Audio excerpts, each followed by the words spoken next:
Dragon Ball has always been a very interesting show to me. Even as a young kid, I kind of felt it was different from the other shows I had been watching up to that point. It felt different from the cartoons I saw as a kid. Like, yeah, it wasn't my first anime. I watched Pokemon, and by extension, Yu Gi Oh! And Bakugan as a kid. But those all kind of felt like Western cartoons that were a little more pointy than the rest I was watching. But, as I continued to get older, I started to appreciate it more. I watched Z, then I went watched GT, went back to watch Ball, and as Super was airing, I watched it alongside its air date. So I have a very deep and long appreciation for the story and the characters. In a few years, I have been trying to push my some of my friends to watch the show because they like anime as much as I do, and a lot of them hadn't seen it, especially some of the guys who were more new to it and never watched it. I was like, it's great. It's a great time. Really, really influential, kind of important to the whole medium as a whole, and I feel like you guys would enjoy it. And for a while, they didn't seem interested. I told them I'd watch it with them. I kind of guide them through it, tell them what to skip, what to watch, and they're like, we're good. So recently, a friend of mine, the Master Myth, finally took my offer up, and I told him, hey, let's watch it. So, he gave me caveat, though. We're going to have to watch Kai rather than all of Z, which is fine. I thought Kai would be great. It's a good introduction point because it gives you the distilled story without having to deal with all the extra content around Kai. And so we started watching it. We watched through the Saiyan arc, then Frieza, then Cell, and eventually we got to Boo, and he kind of came to me as like, "Hey, is this high school stuff at the start of the Boo arc more in Z than in Kai?" And I told him, "Yeah," and he's like, "Can we switch?" Because he's a huge sucker for that kind of stuff. And I'm like, "Sure, let's do it." So we started watching Z, and we got through the high school stuff, got to the martial arts tournament. And we're still watching Z. We haven't switched back to Kai. And I think that's what's special about it, is that we are able to start out with Kai, and he gets so invested in the more minor stuff in the story that Kai cuts a lot out of, and go back and watch it. And that made me think about it, while I did enjoy Kai watching it, I do, looking back on it, between the difference between Z and Kai, I think it misses a lot. And I used to recommend people to watch Kai rather than Z. And as of the past few months, a month or so, as we've gone through and watched Kai, I've kind of been like, I don't know if I've been doing justice. Because while I have enjoyed Kai, enjoy watching the series again, I think it is much better for someone to watch Z and watch through that than to sit around and watch just Kai. Because while Kai gives you the distilled story, the action, everything people know Dragon Ball for, I think Z has this layer of what truly is the Dragon Ball part of Z. And you lose that in Kai. I feel like you don't get a lot of the comedy, a lot of the more outside of the battle story stuff for characters. And I think, the Saiyan arc is a good distillation about what those differences are between Kai and Z. The Saiyan arc, like most things, is the beginning. It's where we get reintroduced, or in most people, like myself, introduced to all these characters. And it does a very good job of distilling who everyone is and kind of their importance to the show. Goku's the main character. He has a lovely wife, Chi-Chi, who he used to fight. He has a young son. Bulma introduces his old friends. So was Krillin. Roshi was his master. Piccolo was his rival. All of that's set up very well in the first few episodes. And then you introduce your new villain, or your first villain, in Raditz, the brother of Goku, who no one knew about, and is actually a space alien. I mean, it's a twist from the original Ball's direction, and it works. I think having Raditz be this otherworldly presence works, and I think it works to the Saiyan Saga's benefit. And I think Kai cuts a lot of stuff out. For example, in Z, from Raditz showing up to Raditz dying is about 5 episodes. Kai, it's 3. And now you may be thinking, what did they cut out in 2 episodes worth? And watching Kai back, I didn't really notice. But as the Saiyan arc and other arcs went on, you start to notice, a lot of the dialogue stuff, a lot of the interactions outside of the fighting is just gone. If you watch Kai, you think the other characters don't do anything, outside the fights. No one is talking, no one is conversing, no one is gathering around watching our heroes do their stuff. But in actuality, a lot of like Chi-Chi and her dad, the Ox King, and Bulma, a lot of the other characters are doing stuff and reacting and watching and observing how things are going or trying to do their own thing during these parts. And you miss all that. All that is just gone in Kai. Those characters don't have anything to do. They don't exist because all the direction is on the fighting. And while the fighting is great, and I love the Raditz fight because you're seeing your two heroes, or at least the major characters of the last series, the two guys who ended off with the big fight to end it all, really, get overwhelmed easily by one guy. And it sets up this whole new world. It sets up this new universe. Like, hey, there are space aliens out there, and they're really strong. In fact, a lot stronger. And Goku and Piccolo by themselves are not strong enough on their own to beat Raditz. They had to team up and use a new move that required a lot of planning and action to actually do. And like, if it weren't for that, they wouldn't have beat him.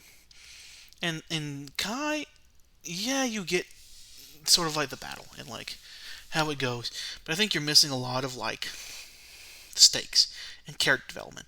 A lot of that's gone. A lot of that character development and character interactions are just gone. I think Kai is like if you just want to mainline the story.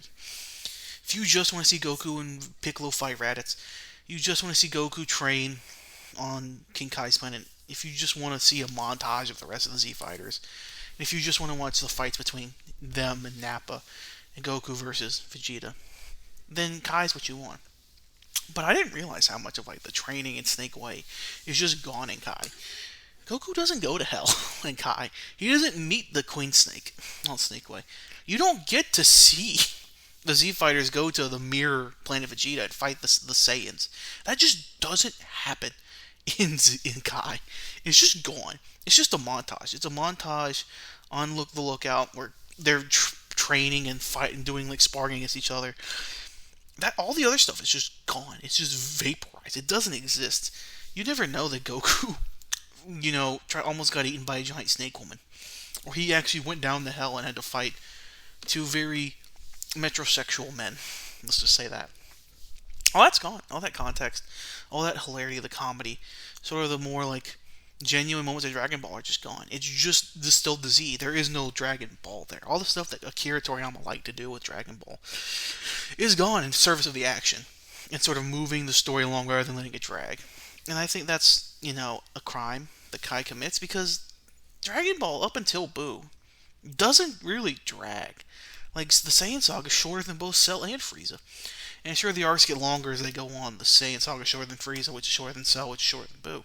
But, like, the Saiyan Saga is not that long. It's, like, half the length, I think, of the Cell arc? Like, it's very short.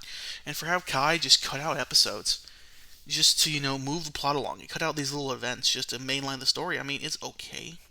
It's not, like, it's not an issue. It's just, it makes a different story. Because Dragon Ball, the first story, was a adventure comedy with action. And the action sort of ramped up as the show went on. And Goku was fighting bigger and bigger bads from, King Piccolo to eventually Piccolo Jr.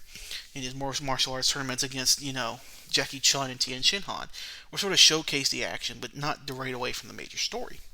And then you get to Z, and it sort of mainlines the action, while sort of putting away the comedy for the extraneous stuff, the interaction between other characters, the stuff that happens away from the fights. And that happens a lot throughout Z. Is the comedy and the more genuine character stuff is just not there. Like in the Nappa fight, there's a lot of interactions between Chi-Chi and like her father and the other characters, kind of reacting to how things are going, and it's just not there. I mean, the biggest takeaway is the training time. The time between Raditz and Nappa Vegeta showing up, that is just neutered. It's just still down to, Goku catches Bubbles and does the Gregory stuff and gets to King Kai's planet really in like 4 episodes. After he dies, it takes him 4 episodes to finish his training, and then he's on his way back to Snake Way to try to, catch Nappa and Vegeta. It's so shortened and so distilled down that, like, I can guess as someone who just is interested in that Dragon Ball for the action, because that's what they know, right? They know Dragon Ball is this big action series with a bunch of big burly dudes yelling at each other and punching each other really hard.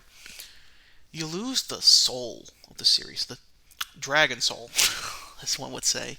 Um, and I think that's a travesty. I think a lot of things in the Saiyan arc and the other arcs are necessary. I think the comedy of Dragon Ball is necessary because it's what it makes it what it is. It's what made it different. It's what made it catch on in Japan. It's what made it cross over into the States. Because all these interactions were just funny, and combine that with the over the top action, it was a gold mine for kids, especially me. I love seeing Goku fight Frieza or Vegeta, and then go back and be a big old goofball. I thought that was great. I still think that is great. So while I enjoyed Kai's action packed distillation, I do miss the finer aspects of the Saiyan saga that were just taken away and for the sake of brevity. A lot of Gohan's training is cut out. Like Gohan, meeting the robot and growing as a character is also gone. Like it's just cut to save time. And I mean, it's fine if you want to cut things out for brevity, but like a lot of this stuff adds character because you kind of get to understand what Gohan actually went through in his year with Piccolo. Because if you just watch this Kai, you think, oh, 2 episodes, a year has passed, right? Like from the beginning of Raditz, from Raditz showing up in episode 1 to them finding the Kami ship in Yunzabit and getting ready to blast off is 18 episodes in Dragon Ball Z Kai. It is 37 episodes in Z. 37 episodes from them, finding the actual spaceship. That is 18 episodes worth of content just cut. And someone who has originally watched them, like, how? How is that much cut? And then you look at it and you realize, oh, it's all the training. It's all the stuff that establishes how they got there. How Goku and Krillin, Piccolo and Tien and Yamcha and Gohan all sort of gained this power to be able to at least try to fight the Saiyans. All of that is gone, taken away. And while, shonens today, for the most part, at least the newer ones, kind of skim over training. They do a lot of montages, a lot of you know, shortened training arcs for the sake of brevity because you want to understand the characters are growing without actually having to dedicate that time to it. But I enjoy seeing that stuff done when it's done good. And I enjoy the interactions Gohan and Piccolo have, and Goku has with the characters along the road on Snake Way, and having the Z Fighters deal with the Saiyans on Kami's Tower. I enjoy those interactions, and I think they're very good. I think they add a lot to the story, and they're just gone. They just don't exist. They're taken away for brevity and getting the product out faster.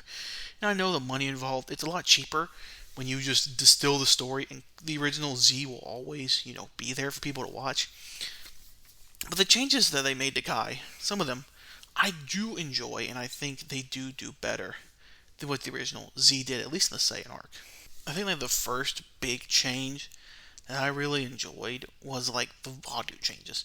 Love the original Z, but in a lot, especially early on in the show, the characters, or the actors, I should say, just sound so stilted. There's no real direction.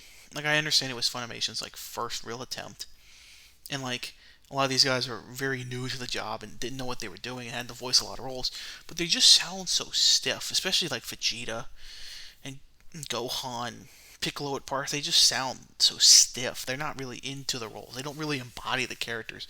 They're sort of someone just reading lines in a funny voice. And I think that's something that's very remediable in Kai. I love Vegeta's Kai voice so much more than the Z voice. I think it's a much improvement. I think Gohan's changes, at least Kid Gohan's change is very good. I think that voice actor does a much better job. The other one was serviceable, even Vegeta's voice. But I think the Kai voice is the very big change. And everyone, even Goku, Bulma, Vegeta, Chi-Chi, everyone sounds like they know what they're doing. They know their character and how they want to portray it. They just sound so much more comfortable in the role. Probably because it's been a decade on from when they voiced it the first time. They can get more into the character, and they know they understand it more. They understand their job more. They got a lot more experience. And I think that's what Kai brings, at least in the dub department, is that everyone feels so much more fluid. Everyone feels like, they know what they're doing. They know their character. They've embodied that character a lot more than they did when they were younger, when they first got this role. The big problem I have with Kai, though, is some of the art redraws are just not good. They're just not. Redrawing Vegeta and Nappa on the Bug Planet. I know it's to color correct and make Vegeta's colors match what he actually looks like. But man, it just doesn't look as good. There's a lot of sides, especially early on in Kai, where like you see these redraws, and they're just like, I understand why you did it. It's probably to fix something, but at the same time, you can just tell it's so out of place. I kind of wish you just kept the original in, even if it's wrong, even if it looks bad. It messes with the feel of the show just a little bit. Now, like if you're going to reanimate it fully rather than just doing a very obviously modern digital redraw, because it looks out of place. It kind of throws you off, just a hair. It doesn't quite fit the feel of the show, as I think it was intended to do. It throws you off a little bit, and it kind of throws you out of it. I think Kai was a good thing for Toei to do.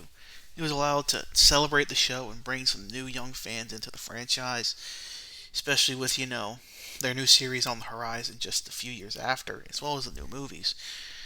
But I think there's some things that are good about it, and some things that are bad about it. The updated audio is a plus, having the original Japanese tracks and the American dub than the uh, Faulkner tracks is a good and a bad. You get to hear the show as intended, but man, those Faulkner tracks were something else, man.